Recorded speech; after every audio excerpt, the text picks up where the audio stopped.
I'm sorry, I've got an amazing fiancé now. Are you jealous? Envious? Her once cute face now appeared distorted before me, not just to me but to my sister and her husband as well. They had always looked down on my husband. My anger reached its peak, surpassing the limit of my patience. My name is Luna. I work at a printing company and I'm 27 years old.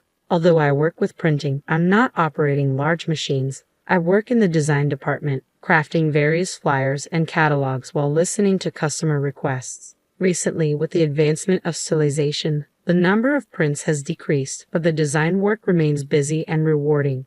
Thankfully, I have more customers requesting me specifically.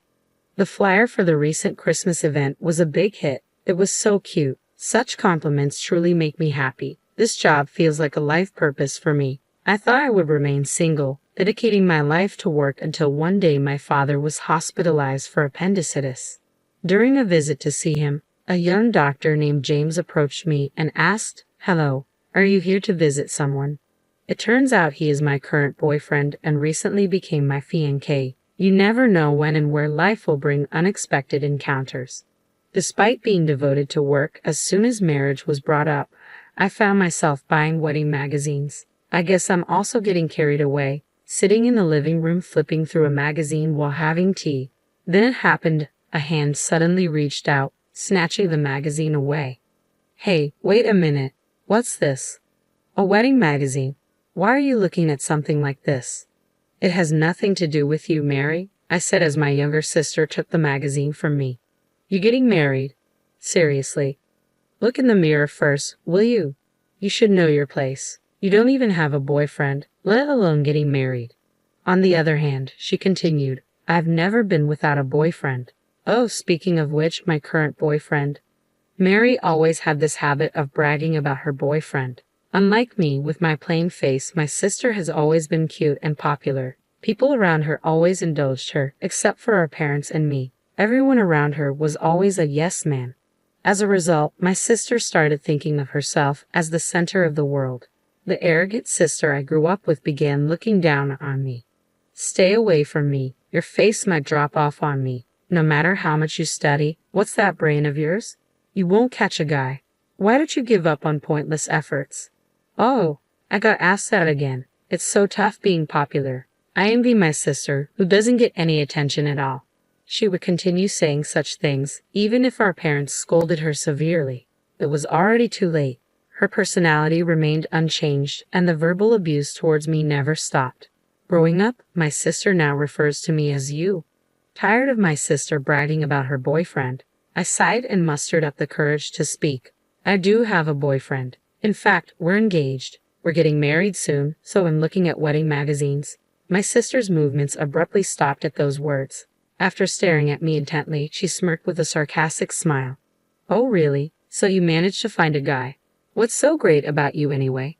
"He likes my energetic and cheerful personality." "That's a lie. You're probably just being treated like a maid. I'll continue working, and he understands that I can't be a perfect housewife." As I said that, my sister exaggeratedly acted surprised. "Ha!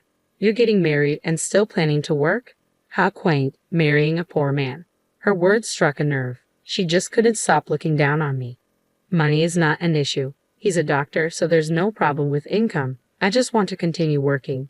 As I retorted, my sister fell silent immediately. I sighed with relief and returned to my room. "Oh, a doctor, I see." My sister muttered those words with a meaningful tone. When marriage is on the table, the first thing to do is to meet with our parents. James came to my house.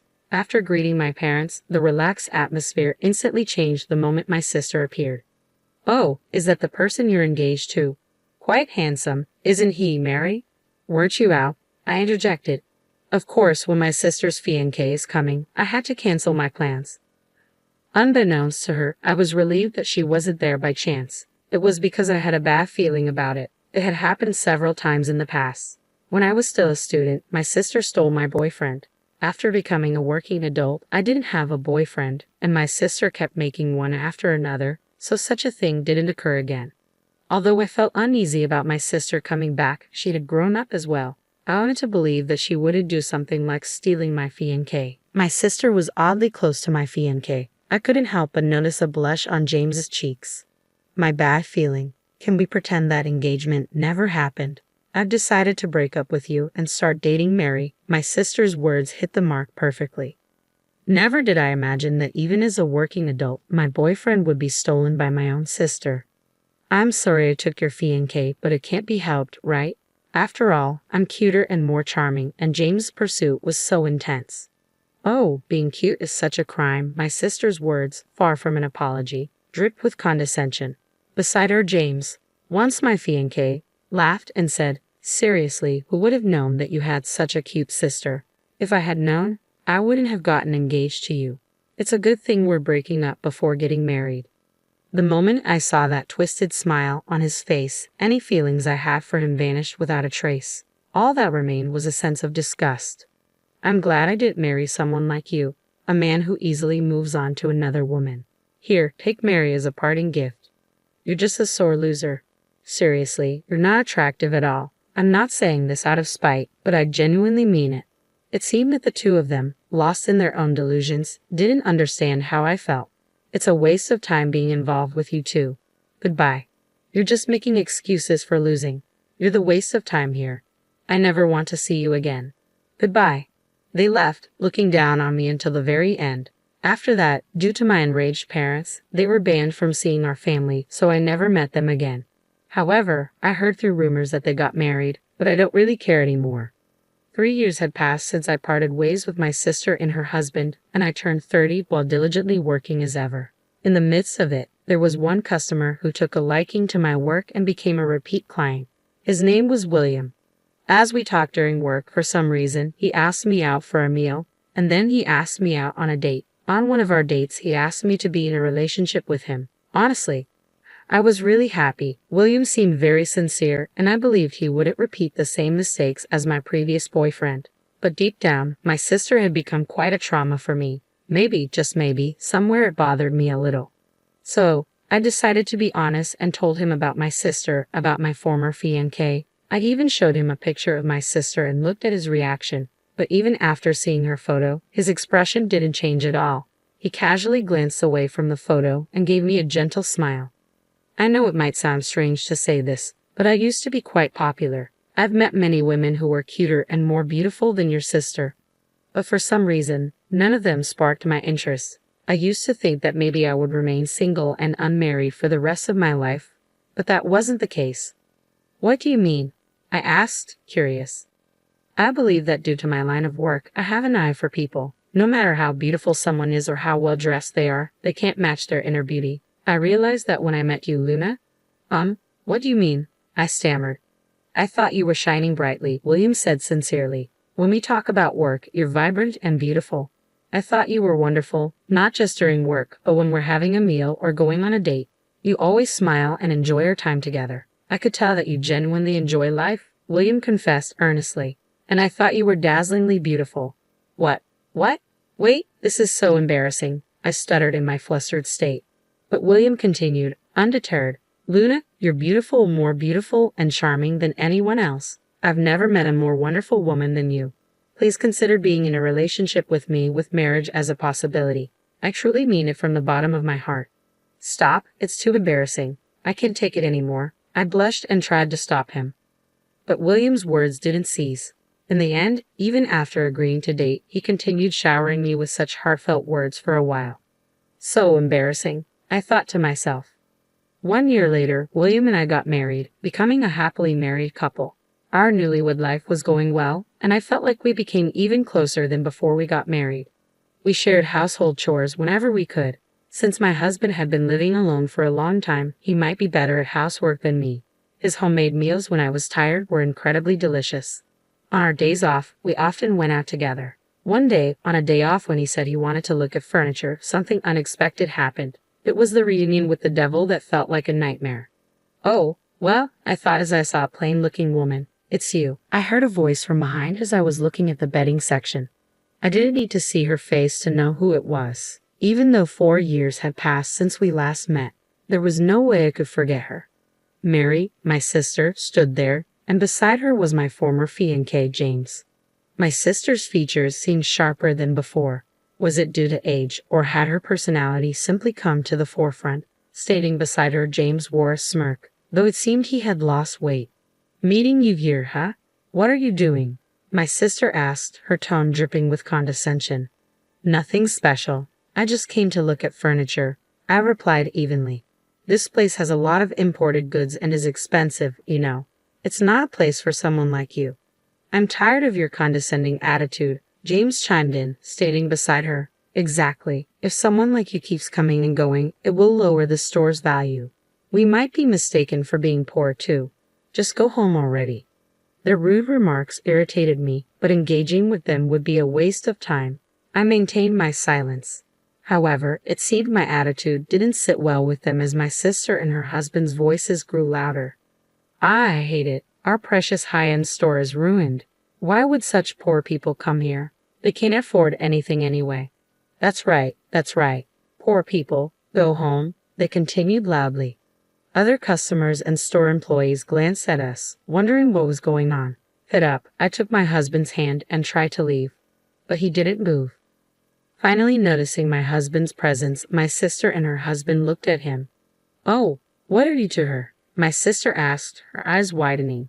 Luna's husband. Ha, can you marry this plain girl? Seriously, you're brave, James scoffed. Did you need a housemate or something? That's hilarious. I also do housework. It's only natural since we both work. I'm living comfortably as a full-time housewife. More than half of my week is spent eating out, and I rely on housekeeping services, I explained calmly. Sorry for being part of the winning team, my sister retorted with a sarcastic tone, stretching her words, which only fueled my frustration. She grinned at me. Sorry I stole your wonderful fiancé. Thanks to that, you'll have a poor life even after marriage, right? And to top it off, you're marrying such a plain guy. You two are a perfect match, both plain and unremarkable. Aren't you envious of my happiness? Jealous, aren't you? Haha, marrying a man who can't support his wife is just like you. You'll struggle for the rest of your life, losers. I had reached my limit. I could bear it when they spoke ill of me, but to speak ill of my husband as well? There was no way I could tolerate it. Listen, that's enough. I finally spoke up. Luna, it's fine. My husband stepped forward in front of me. Nice to meet you. I'm William, the one who married your sister. What a lame name, my sister sneered. Well, I understand, William replied calmly, handing his business card to James. As James took the offered card, my husband glanced at my sister-in-law. You say really mean things to Luna, don't you? Because they're true. I'm just abiding by the law that says I can call an ugly woman ugly. That's my law, my sister fired back. Such a law doesn't exist. And for me, you're much uglier than you think, William retorted calmly but firmly. Let's say it's the ugliness of your character. You seem to have confidence in your appearance, but you don't realize that your twisted personality, which can only look down on others, is reflected on the outside. While his tone remained polite, his words were quite harsh. My sister's face quickly turned bright red. Don't mess with me. How am I ugly? Everything about you is. In the first place, beautiful people don't envy their sisters and steal their fiancés, William countered. What? When did I envy my sister? My sister protested. People aspire to get close to and surpass their admired figures. Isn't Luna such a figure for you? That's ridiculous, William concluded firmly. I was surprised, not just by my husband's words, but also by my sister's reaction. I had never considered it that way before. My sister had always looked down on me, but seeing her unsettled, I started to wonder if there was a possibility. If it's someone who doesn't matter, someone you don't care about, you can just ignore them. Even if Luna brings any kind of partner, you shouldn't have thought of taking them away. After all, they are not someone you found yourself. Taking someone else's position stems from jealousy towards something you can't obtain, no matter how hard you try, my husband calmly stated. I'm saying I'm not jealous, my sister retorted defensively. By taking something away, you want to have that confidence that you are superior to the other person, right? In other words, you lack confidence. Confident people can live proudly without doing such things. That's not true. My sister desperately refuted, but her voice gradually lost strength. Breaking the momentary silence, James suddenly shouted loudly with a pale face, "This name." She alternated between looking at the business card and her husband's face, then shook her shoulders. What is it now? I asked. This name. I felt like I recognized it, so I looked it up. And, William Brown. So what? She trailed off, her expression turning uncertain. Where I work, huh? Hospital. If I remember correctly, it's Brown Medical Corporation. A chairman and director, Dr. Brown. He's their son. Huh? What? Mary's voice faltered. It's a common surname, so it must be someone else, right? James interjected nervously. I've seen him come to the hospital a few times, together with the chairman. I saw them from a distance, so I didn't remember it well. But when I thought I had seen him somewhere, he's supposed to be a doctor, right? The company name on that business card. Huh, it doesn't mean that a doctor's son has to become a doctor. And this company, it's a super famous pharmaceutical company. I think the previous generation retired, and the grandson took over, I speculated. Hello, I'm that grandson, a voice interrupted. Mary and James panicked, and my husband bowed politely. What? What did you say? Mary gasped. James faltered, his face pale.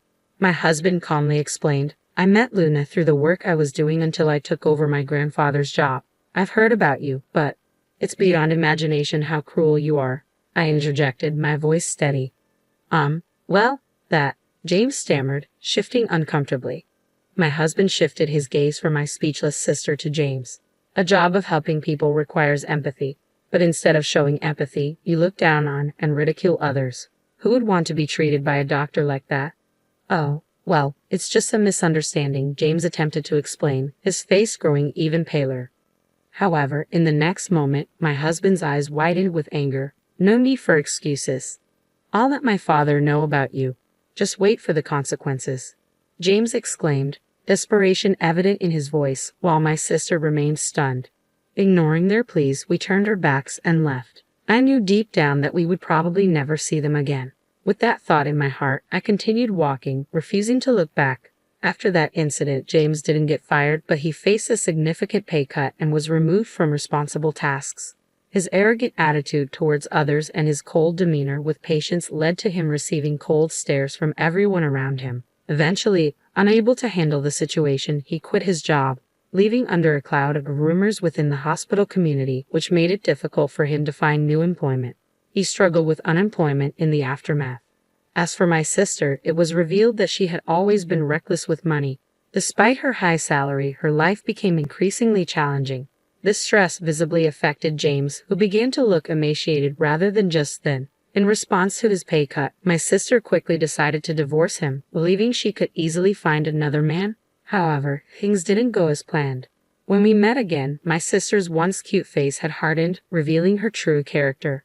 Her prime time for romantic relationships came to an abrupt end. Nobody wanted to be with her. Our parents later informed me that she had complained, I'm so cute, so why won't anyone spoil me? She became fixated on surpassing me, driven by some internal need to prove herself. My husband speculated that deep down, my sister actually admired me, though her actions were unforgivable. Eventually, she faced the consequences of her own choices, even being rejected by our parents when she sought their help. She disappeared into the nightlife, and we never heard of her again. Free from the curse of my sister and her husband, I enjoyed peaceful days, a calm married life, and a fulfilling job that ignited my passion every day. Soon, we would become a family of 3.